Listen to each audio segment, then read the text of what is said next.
No matter where you are in the world today, you can buy a book with the click of a button. That provides some great opportunities for you when you publish a book. But to take advantage of international markets and optimize potential sales, you've got to price your book right. If you're wondering how to price your book for international markets, then this video is for you.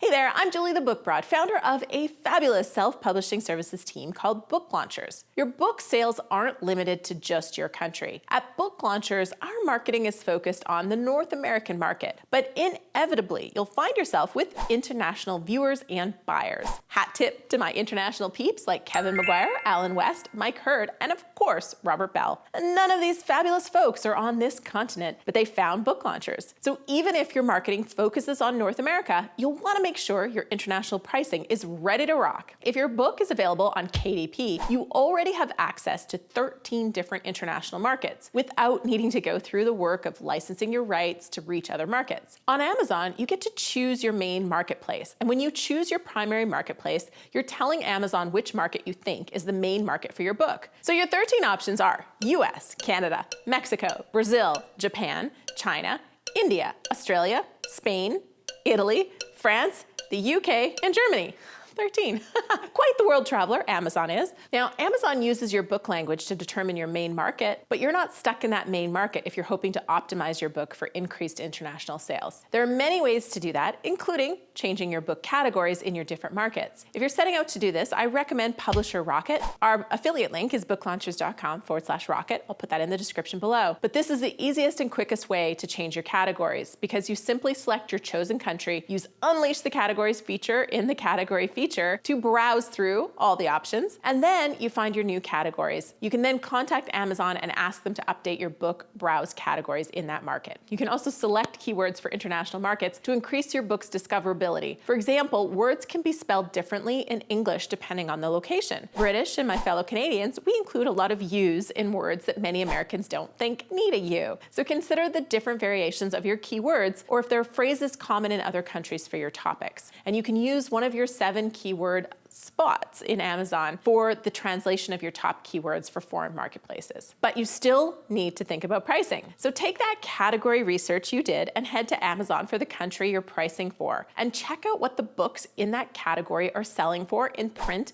and ebook format. Take a look at their size and any other details and then compare that to the US Amazon for that category. And what you'll find is that typically books in Canada and Australia are higher priced than US books, even after currency exchange. In Canada, they're often about 30% higher. So depending on exchange rates, that's often still a higher price for a book in Canada than in the US. In Australia, they're almost always 50 to 70% higher than the price of an American book. So you want to do research on that market for your category before you just calculate the US price and convert it and spread it around. Cheaper is not always better. Plus, you're leaving money on the table if you sell cheaper than you need to. On the other side of that, if you're selling in a country that prices books much lower, you'll be setting yourself up to collect dust or just not sell. This is an old chart, but it illustrates my point about price differences around the world. So we've mostly been talking about Amazon, but you'll also want to head to Ingram and check out your book information. You'll see your pricing and compensation info for the 5 markets available: US,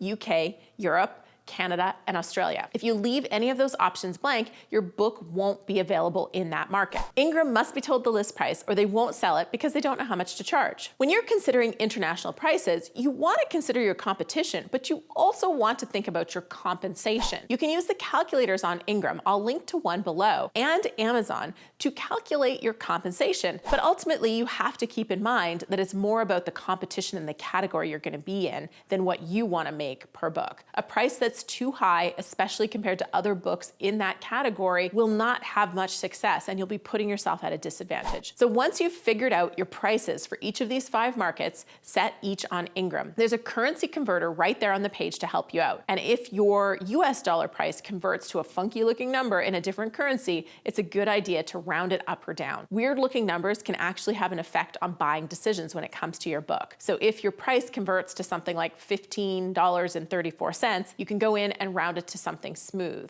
like $15 or $15.99, which has a better chance of a sale because it doesn't look funky to your prospective buyers. On Amazon, you can also set an individual price point for each international market. Let me just show you what this looks like. You just head into your pricing section to do this. Keep in mind that when you set a price in US dollars, Amazon will convert it to that country's currency from your US price. So you should go through each and make adjustments so you don't have weird numbers and you're able to price it appropriately for that country. Because again, converting the US dollars to the currency in another country doesn't always optimize the pricing. Optimizing your book for international markets can be incredibly lucrative, or it could be a total flop and a drain of your resources. How do you know? Look at how your book is performing in its target market. If you're struggling to get sales in that market, then you need to rethink your marketing strategy, not just your market. Lucky for you, I have some videos for that. So check out this one right here on Successful Book Marketing Tips. If your book's not selling, one of these reasons might be why. So take your pick and I'll put on some coffee and we can hang out a little longer.